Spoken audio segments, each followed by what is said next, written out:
and gentlemen, welcome back to the Party Up Podcast. It's a very special edition of the Party Up Podcast because we got Justin Wyatt in the party today. Justin is a professor. I've taken 3 different communications classes from him. One of the best professors I've ever had the pleasure of taking classes with. How are you doing today, Justin? Thank you, Sal. I'm doing very well. Thanks for having me. Awesome. Thank you for coming. So I figured I wanted to get kind of like your perspective, like firsthand on like the entertainment industry, because unlike a lot of other professors I've had, I know like I actually had Tony in here, just talking about his time because he's from Pennsylvania along with me. So it's interesting to get that firsthand experience from faculty. But you have a lot of firsthand experience in the entertainment industry. So I'm gonna basically how I wanted to structure this is just kind of walk me through like your experience and where like how you ended up there, the different things you worked on, and how I started. Yes, exactly. So I wanted to start with your undergraduate career. So Sure. Did you go? Which university did you attend? I was born in England and I grew up in Canada, so I actually went to school in my hometown, which is Vancouver, Canada. Okay. At the University of British Columbia. Okay, cool. So it's the equivalent of somebody from Rhode Island going to URI. Yeah, exactly. It's like if school. you're from Vancouver, that's the big state school, or Exactly. like a province school. Yeah.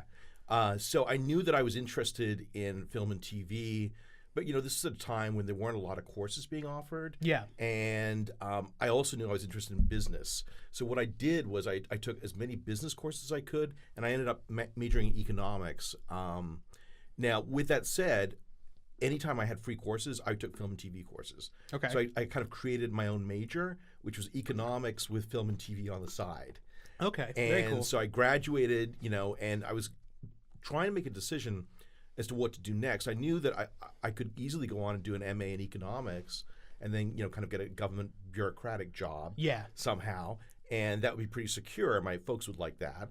But I also knew I loved film and TV. Mm-hmm. So on a whim, I didn't even tell anyone I did this. Yeah. I actually took the GRE and I applied to USC and to UCLA to film school. And is that for like a graduate program? Yeah, for an MA in film and TV studies. Nice. So for like undergrad, you kind of set yourself up for practicality, right? But then like you kind of had the experience with what I loved on the side. Exactly. Yeah. And so I didn't think I would get in, and then I got into both USC and UCLA, and I got a scholarship to UCLA. Nice. So I remember thinking, if I don't go and do this, I'm going to regret it my whole life. Yeah. So it's like the opportunity presented itself to you, and you're like, ooh, that's pretty. Yeah. Like I think my folks were like not really cool with it. Yeah. Like they would have preferred me staying in Canada and doing an MA in economics. Mm-hmm. But it was weird because when I came to talk to them about it, I couldn't do it in person because I didn't want them to shut me down. Yeah. So I actually did it on the phone. Okay. Talking to my folks over the phone. Interesting. Because I thought that I had a better shot at selling the idea somehow if I was distant from them, and I did. So I went to go and do that, and I loved UCLA. It was an amazing place.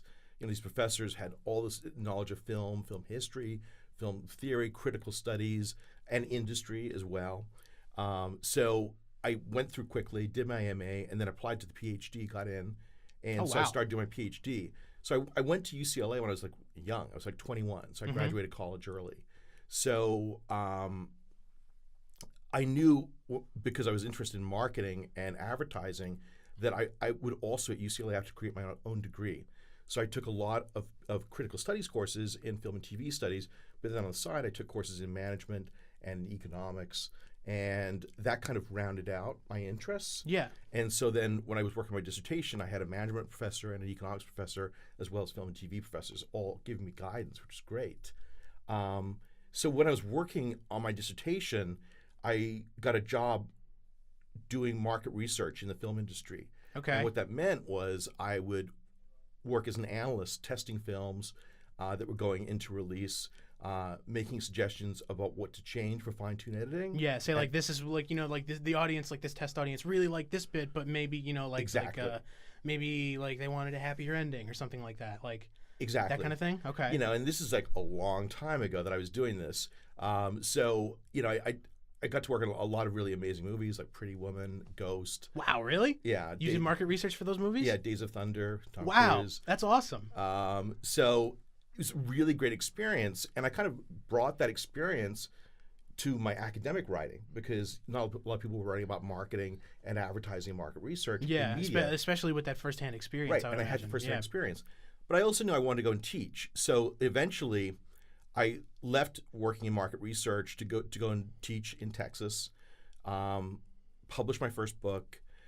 Moved on to University of Arizona. Okay. And so What's 10 years. like what's the timeline on this? How long were you working in the industry before you started teaching in Texas? 2 years. Okay. And then I left to go to take my tenure track job in Texas. And then I was a professor in the 90s. Like all throughout the 90s, I was a professor. And then in the .com boom in the late 90s, Yeah, sure. I started doing more consulting, because I had this background in market research, and they knew that I knew storytelling and what makes connection with audiences and all this kind of stuff. So you had like other market researchers reaching out and being Yes. like, okay, we kind of need your expertise here. Can you help us out? Yes. And then it got to be so much that literally I got an offer to go and work full time, and I thought, at the time I was in my mid to late 30s, and I thought, listen, I'm teaching about media marketing and media market research. Wouldn't it be great to get more practical experience and bring that back to the classroom? Yeah. Because that's what I thought. Well, it would really enrich the classroom experience of my students. So your ultimate goal, even as you weighed the decision on whether to go back into the industry, Right. you knew you wanted to return to teaching at some point? Absolutely. Because I know I'm a professor. I love teaching. Yeah. I love sharing with my I students. can tell you definitely bring a lot of that passion to the classroom. Yeah. So. I mean, I love what I do. I mean, I kind of feel like it's that old thing of like, if you don't love what you're doing, do something else. Yeah. You know. Totally. Yeah. Life's short, and it's so basically I knew that I wanted to go and get this firsthand experience and come back to the classroom. Now, what happened was it kind of snowballed, and literally I worked 15 years in the industry, so it's much longer than I thought it was going to be. But at that time I worked at a consulting company, Frank Maggot Associates. I worked at ABC Television, both in New York for ABC News, and then for ABC Entertainment in Los Angeles, and then for NBC Universal and the cable group, and then for Viacom. So a lot of big companies, So you kind of had there's a lot of lateral movement over the right, like moving from company to company and doing that kind of thing. Well, it's the kind of thing that actually each of those companies, the big companies, I was at 4 years or more. Yeah. So it kind of added up. But in the entertainment industry, there's a lot of churn. So people move around. It's a very fast-paced industry. Very fast-paced industry. Yeah. And even for what I was doing, it's not production, but it's production adjacent, because what I was doing, it's super important to the production process. Yeah. right? I mean, it informed the production, and we worked all the time with either the creative individuals making the shows, or else the marketing folks. Yeah. So we were kind of a key partner in that, and so it was exciting, but it was also really intense. And I always say, like in academia, people are like really nice to you, but they kind of like maybe will stab you in the back a little bit. Yeah. In Hollywood, it's like they'll stab you in the back, they'll stab you in the front, they'll just keep stabbing you. It's like this, but at least they'll tell you, I'm going to stab you. Yeah. Is know that what I mean? like it's like that. So which do you find you prefer? I actually prefer in some ways the industry, because it's obvious. Like somebody, I remember somebody said, I don't like the study that you guys did, I'm going to get you fired. I was like, okay. It's like, wow, at least you're being upfront with me about it. At least I know your agenda now to get me fired. Yeah. It's a very tough environment. I learned an awful lot about TV viewership, audience, what people connect with in stories, with characters, what works in marketing. I also learned a lot about people, because I did a lot of qualitative research. I did a lot of focus groups. Yeah. I mean, I moderated probably like 600 focus groups over that Wow. time. So, I'm constantly amazed at how interesting people are, and how much they have, how their own passions and interests inform everything they do. So, like, I would love to talk to you about video gaming, because I don't know that much about it, Sal. Yeah. So you want to learn more about it? But yeah, and also, whenever I see you talk about it or I see you write about it, I'm blown away, because I'm like, it's so interesting. Yeah. Like the fun and enthusiasm you have for it brushes off on me as an outsider. And that's what I feel about market research, is that honestly, it made me a better person in a way, because I got to really I had to understand people's motivations and interests. Yeah, you got to and tap what into made other people people's tick. experiences. Yeah, and you have to be sensitive to that, And you have to care about people. If you don't care about people, you're not going to be a good researcher. Yeah, totally. So you have to have a certain level of like innate empathy to Yeah. in order to okay. And yeah, like on the video games piece, like what where my fascination with video games came from is like I kind of find like the opposite to be true, right? Where it's like my passion for video games is just innate. Like Right. it's just like that. That's just like that's the medium of entertainment that just makes the most sense to me. Yeah. So like it's the one that I know the most about, the one that I feel the most comfortable writing about, and everything like that. So when I see someone passionate for another medium of entertainment, say like film or art or anything Right. like that, film and like my passion for film and video games kind of go hand in hand. Right. Video games is kind of more so, but yeah, it's the same thing. Like I don't know. I really dig when like people are just passionate about like a chosen like entertainment form or something like that. When someone is like speaking genuinely about something that makes them really, really happy and really, really like they're passionate about it. It's the best thing. Yeah, it just rubs off. Like you're just like, wow, like your interest makes me interested in this thing. Like Yeah. And that's what life's about. I mean, you know, any of us could be hit by a truck tomorrow. Yeah, So it's the true. kind of thing that you should try and enjoy every single day and get the most out of every single day. Yeah. That's why I always tell my students, it's like, listen, film theory may not be your thing, but try and engage with it somehow, see what you can get out of it, link it to what you're interested in, and go in that route. Just don't shut it down. Yeah. I mean, that's my Yeah, you have to like try and keep yourself engaged in some way. You know? Yeah. Right. And also, my job as a teacher is to help facilitate your learning. Yep. You So, always I always say disclaim that. yeah, right I at the always beginning say of every that. semester. It's so true. And Yeah, absolutely. if you're not interested, I've got to figure out a way to at least show why I'm so interested in it. Yeah. You You know, because- like the hope that kind of like, you know, like inspires a little bit of interest from the other end. Right. Yeah. So like when I show a film in a film class, I'll inevitably kind of even give you some personal background on when I first saw the film and what I thought about it. Yeah. And how my reactions changed over the years. Like I noticed from like whenever we look at like a film or television show or something like that, it's always something that either you worked on directly or from a network that you worked on. Right. You know, like you show like a lot of shows from E, a lot of reality shows and stuff like that.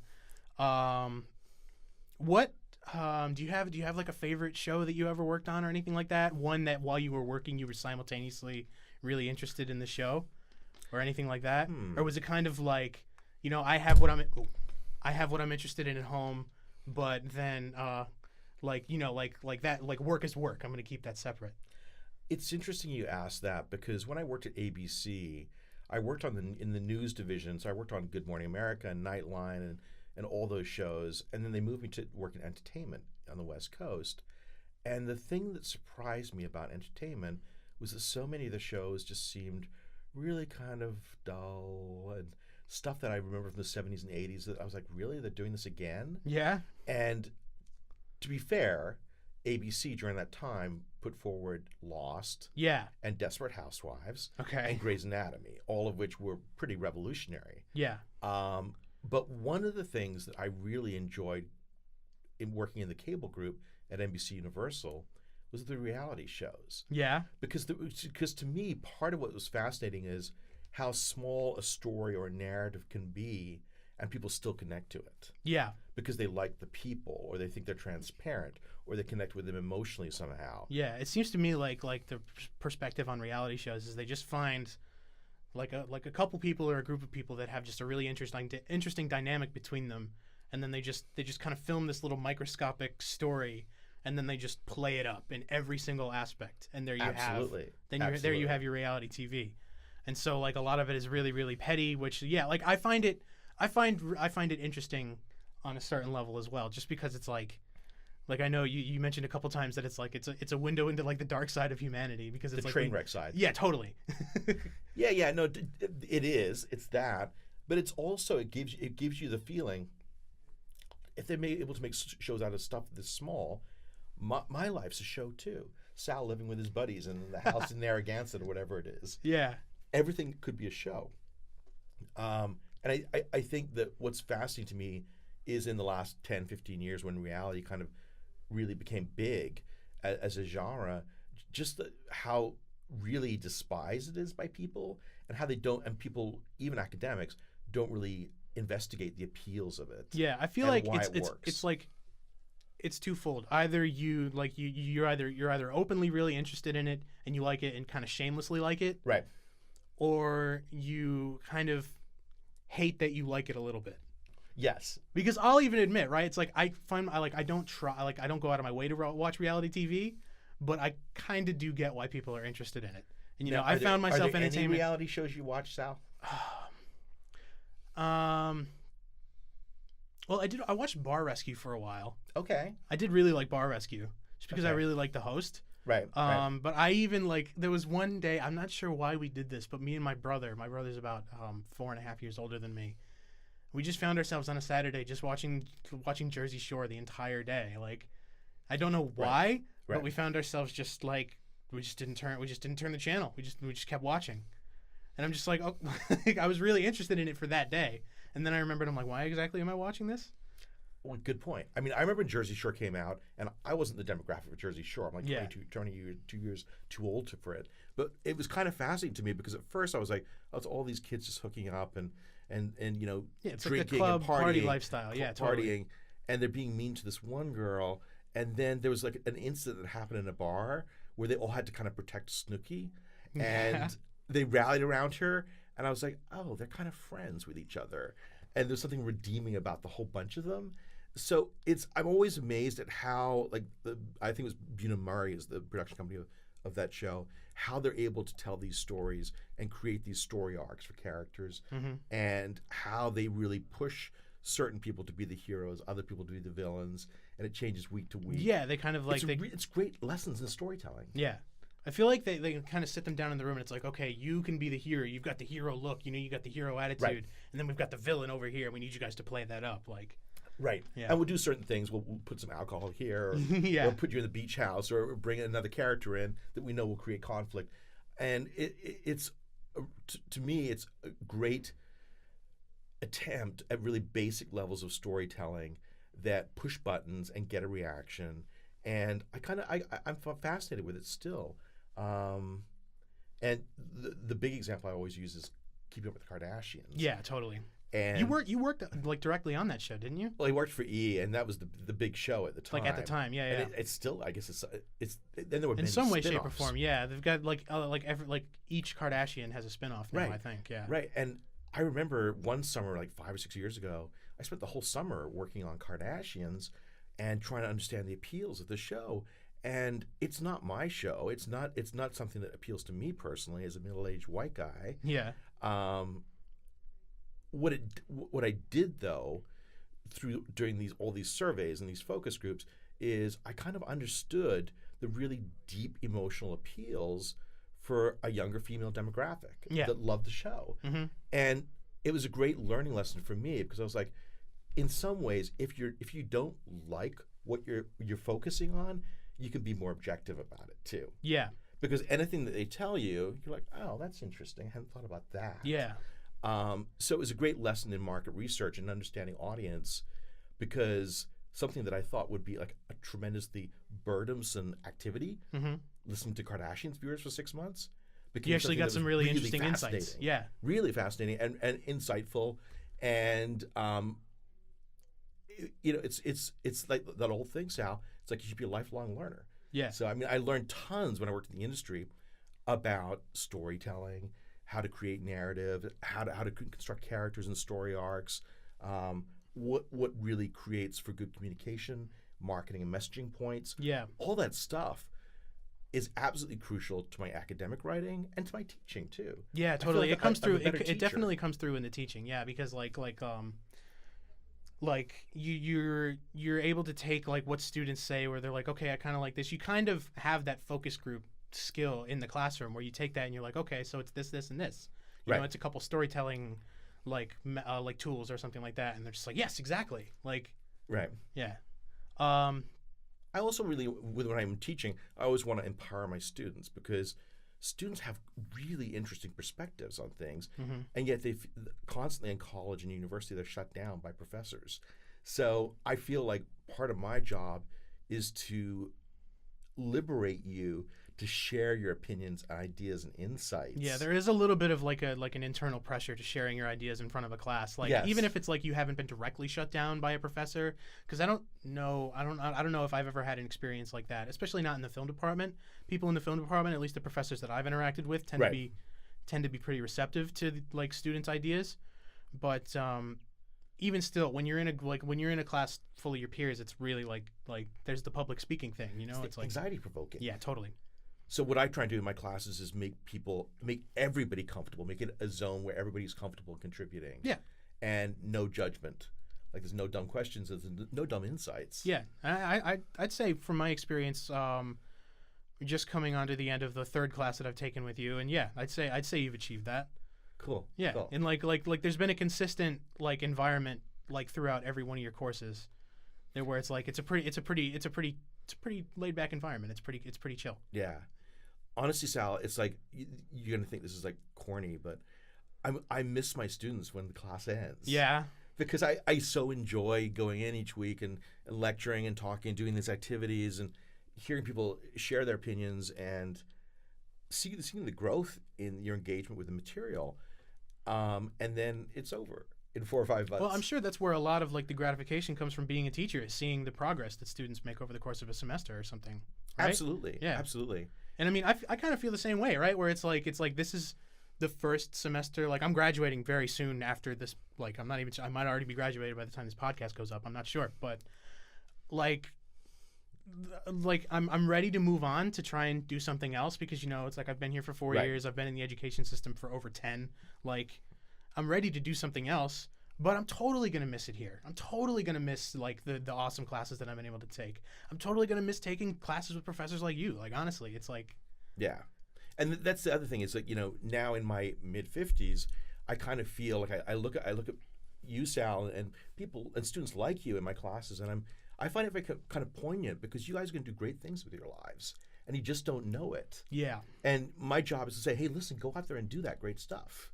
I mean, and I have confidence that you will. Yeah, I have long-term confidence that I'll be able to do some cool stuff. Right. I've just got to get my feet on the ground real quick first. No, I understand. Yeah, I understand. totally. That makes sense to me. Yeah, I've always got like I find myself in a pretty unique position, I feel, because I've got a creative project that's like intrinsically tied to me and who I am, that I can always be working on regardless of what I'm doing. That's just a job to make money or something It's great like that. to have that outlet. Yeah, totally.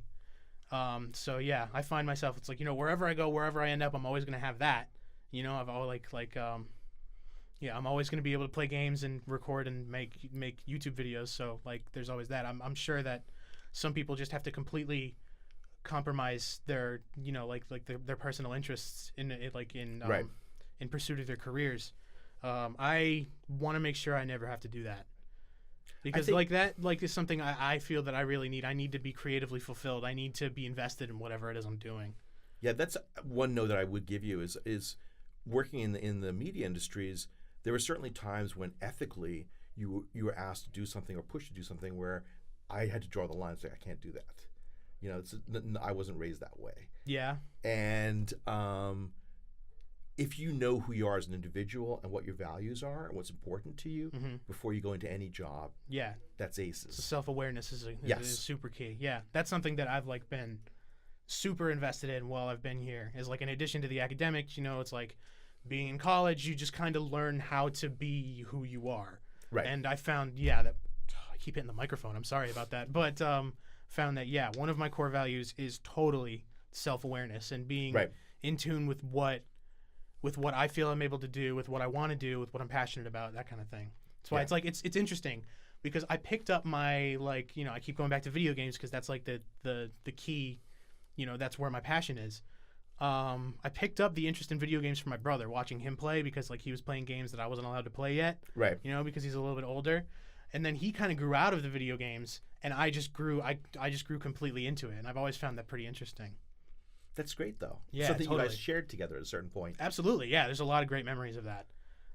It's like he showed me games that would then become some of my favorite games, like that have like super special place in my memory because of that. Right. So how from your experience in the industry, which I think is like the better part of a decade, if not more so. 15 years. 15 years Yeah. total, including your time in the 90s? Or? No, that's 17 years, including the 90s. Wow. Yeah. How do you find your way back to education? Did you finally just decide, like, okay, I think I'm ready to go back now and just start looking around at different It's a universities? very good question. Or did the opportunity kind of come to you? Like, No, I had to literally make the leap because I easily could have stayed doing what I was doing. And I was actually interviewing for a job back in Los Angeles for a cable network. And I knew I wanted to get back to teaching. And the chance came up at URI. And what was interesting is if you look at my background, I've got all this kind of critical studies courses, PhD, and then I've got the applied industry experience. Yeah. There were a lot of universities and colleges that were interested in the applied industry stuff, but not really interested in the critical studies. And URI was was a place that got both parts of me. Okay. They understood both parts. And so when I came here, it was clear that I'd be able to do the business type courses within comm studies and the you'd also theory be able courses to do that in film. God, that's the third time. I'm sorry. And that to me was like a really big attraction for URI. Yeah. Because clearly talking to the search committee and talking to Adam Roth and all the people at Harrington, they understood what I was bringing to the table and where I wanted to go. I mean, I just didn't want to teach just marketing. I wanted to teach lots of different things. Yeah. And I have a space to do that at URI, and that for me was the most important thing, is being able to have a space to give back to my students, but to really show all the facets of what I'm bringing to the table. Does that make sense, Sal? Yeah, I think so. Yeah. Speaking of I was pretty surprised. I think it was Rebecca Romano, the head of the film department here, who told me that you have that you are, because I didn't know you as a film critical studies teacher. Like I was exposed to you as a comm studies. You know, like there's a little bit of film in there. There's a lot of media marketing in there. Like that's primarily like what I knew you to be teaching. But am I right in saying that in the fall you're teaching a critical studies course in film, specifically on film performance? Yeah, absolutely. That's cool. Yeah, that's really awesome. I really wish I got the opportunity to take that class. I mean, my PhD training was really just in film and TV critical studies. Really? So it was just in film history, film theory, media studies, media industries, but it wasn't necessarily that applied. It was more theoretical. Yeah. So that's where the critical studies experience comes from, absolutely. And then you get the applied, like firsthand marketing experience for the business stuff. Exactly. So I knew that I wanted to come back and have both sides being played out. And you know what's nice is that Rebecca was open to the idea of me doing the seminar on acting in the cinema. And I taught a course in the 90s when I was a professor the first time on stars and stardom. Okay.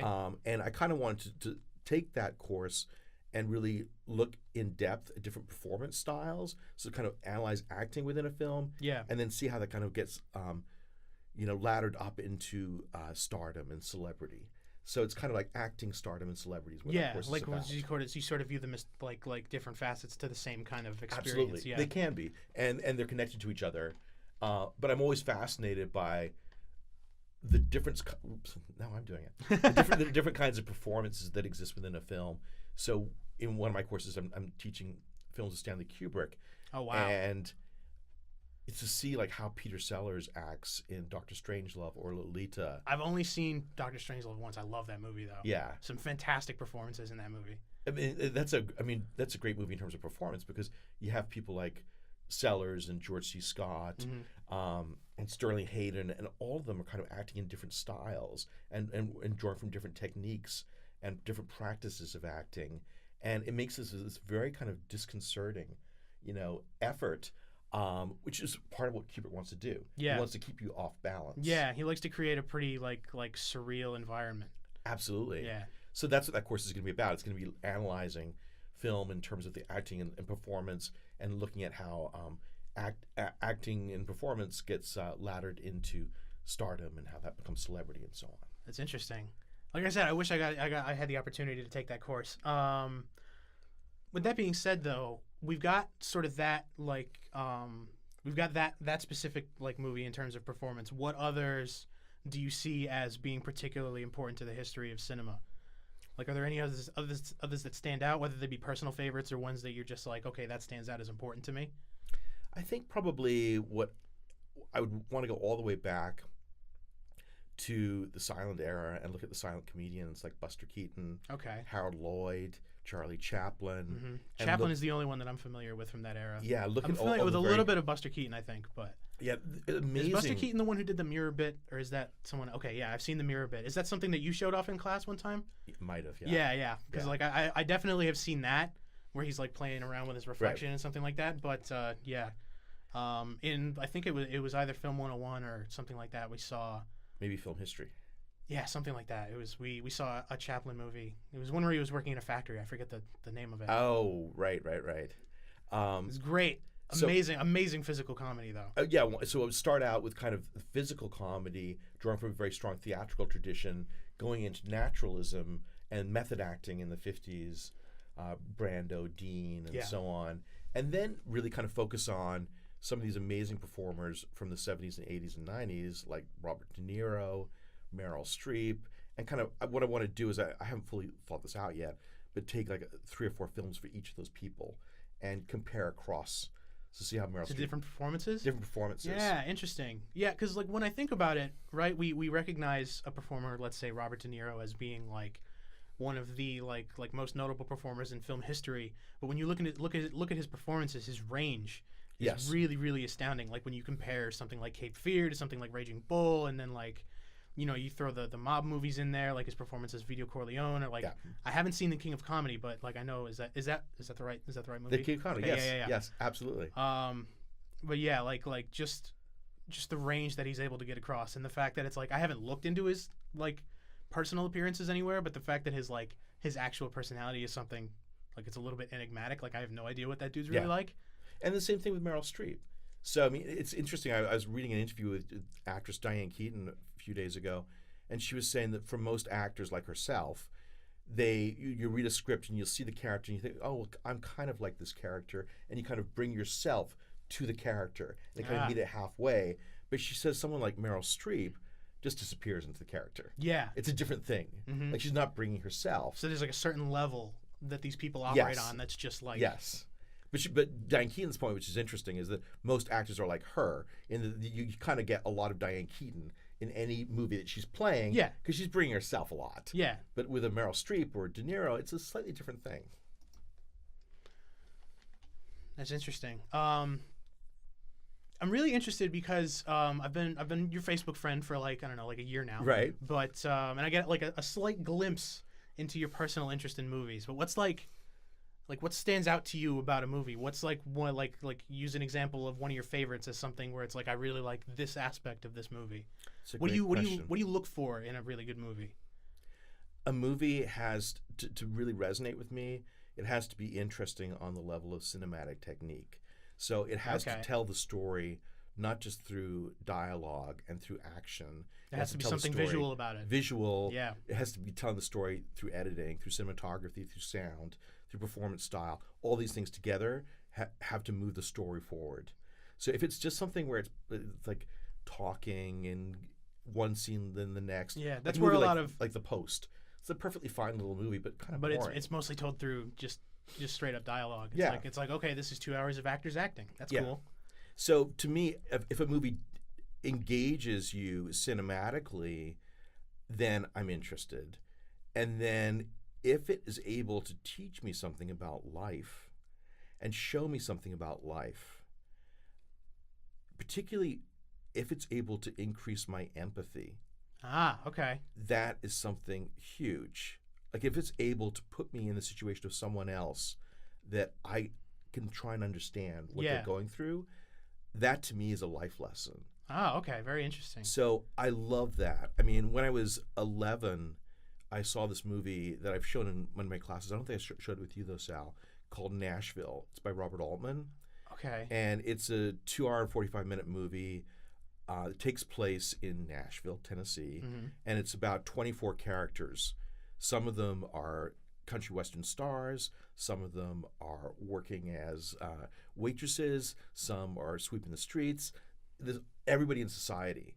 and I saw this movie, and I was. Does it kind of divide the screen time up equally? Like, is Yes. it kind of a character study of all And you these s- different characters? It's exactly what it is, but you also see them in certain spaces. So, for example, everyone goes to church on Sunday, so Oh. they come together. So you see a whole bunch of them. Yeah. Let's Oh, that's cool. I That's like how that, it's yeah. organized, and it's this great cinematic study of how characters come together in a certain space.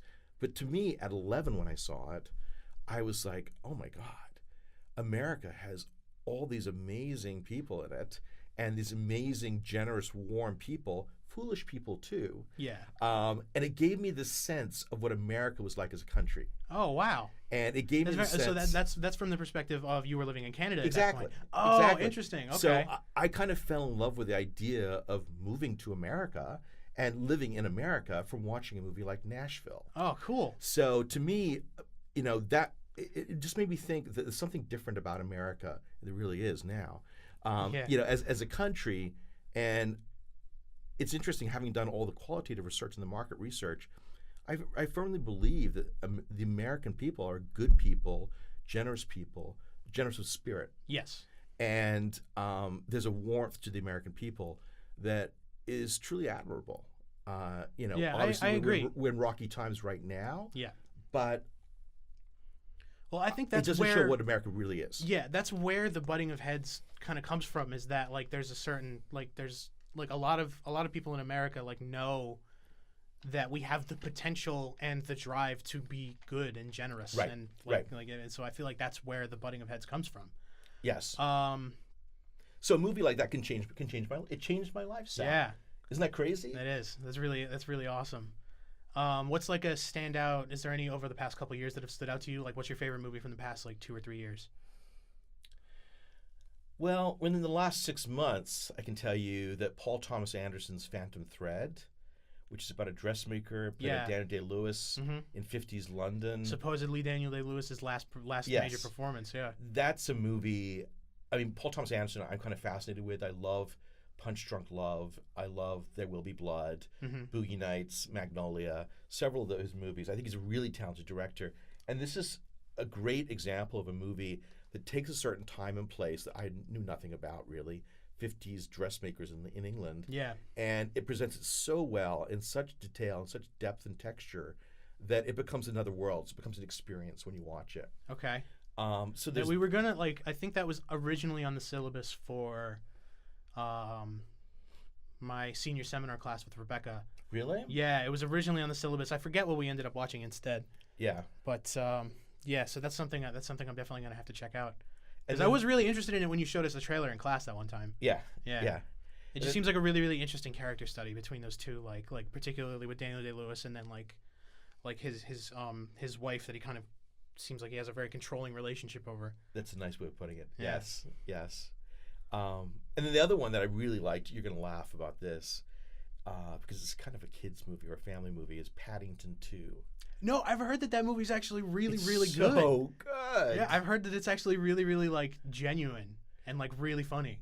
It's genuine. saw- It's very funny. I saw a scene where it was Paddington's family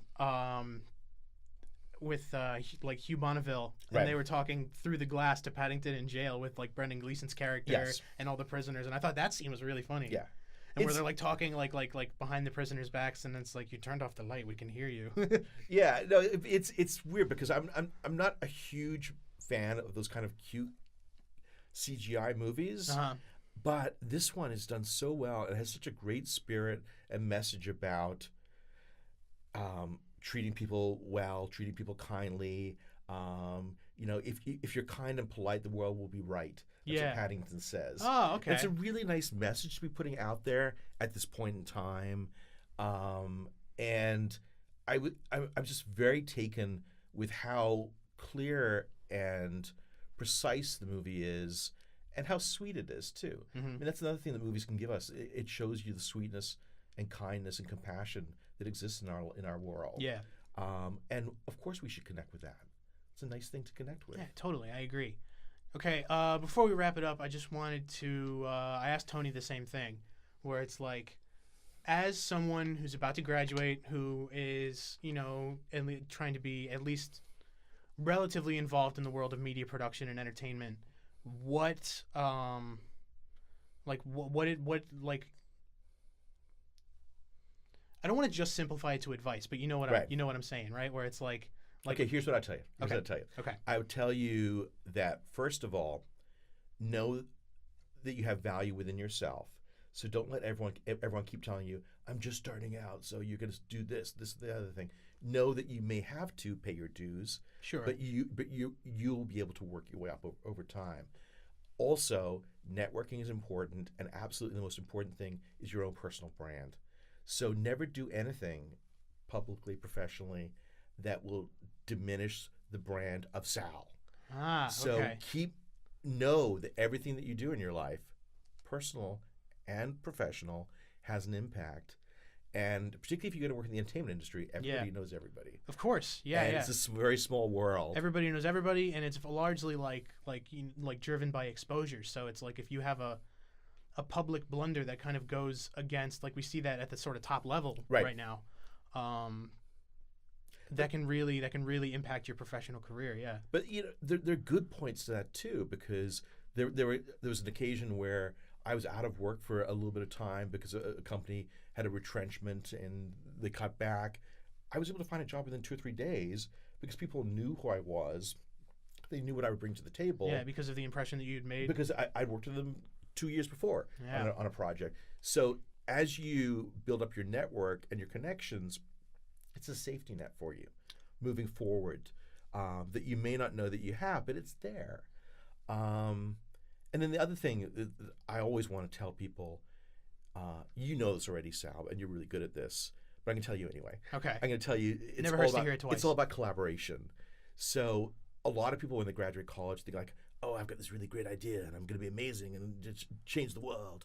And I'm going to do it all by myself. I'll do it all by myself. Yeah. And working in professional media, it's always about working with other people Yeah. and having the strength of character to be like, yeah, my idea was good, but Brian's idea is even better. So let's go with that and add a little bit of what I'm bringing to the table. If you're able to work towards a greater good and a greater sense of like the project overall, people notice that. Okay. So And if you they don't put notice yourself like if you're working collaboratively on something, if you work towards improving the project rather than trying to put yourself Just above show, it. yes, Yeah. just show how amazing you are as Okay. a person. And so it's not about ego. It's about showing how well you can work with other people, and particularly in the entertainment industry, sometimes difficult people. Yeah. So being able to manage and work with people who can be tough. And that's something that honestly, Sal, it's learning by doing. Like when I started working in the industry in 2000, wasn't so good at it. By the time I ended in 2015, I was really good at it. Yeah. But So it's a very never it's doubt more- yourself. Never doubt yourself. That's my big note to you. Yeah. Know what you bring to the table, and keep in touch with me because I want to know what's going on. Yeah, absolutely. Yeah, I mean, at this point, we're connected on Facebook and LinkedIn. Right. And if I find my way back to Rhode Island, right now, my plan is to go home for a little while, see if, because there are some local connections that my parents are trying to look into for me. Right. Just, meet, media people they know. Surprisingly, the media presence in Scranton, Pennsylvania, and the surrounding area, like the surrounding suburb where I live, a little bit more than I previously had given it credit for. Yeah. So I'm not surprised. yeah. So eventually I might want to make my way somewhere else, but hopefully with what I'm trying to get into, which is the online content creation space, Right. there's a lot of travel involved. So Yeah. hopefully at some point I'll be able to travel all around, come back. Like I hope to make it back here at some point. I've made a lot of really good connections here. Guest lecture. Yeah. At some point, I keep, I as I've gone on, I've been thinking there needs to be some other kind of video production class here that focuses more on short form, guerrilla style online content creation. Absolutely. Yeah, That'd be great. and I think it'll happen eventually, right? But right now, that's very much it's a bubble. It's like a bubble industry on the side of the entertainment industry. So it's it's not it's pretty obvious why it hasn't made it into the Right. schools yet, but Well, I think it's it like- will. It's like I was saying in the marketing class. It's like all the rules for marketing are going out the window because of social media. Yeah, So everything is changing. a with very different production- environment out production there, yeah. too. And that's why, as a teacher and as a practitioner, things you just got to keep up with what's the latest thing. Yep.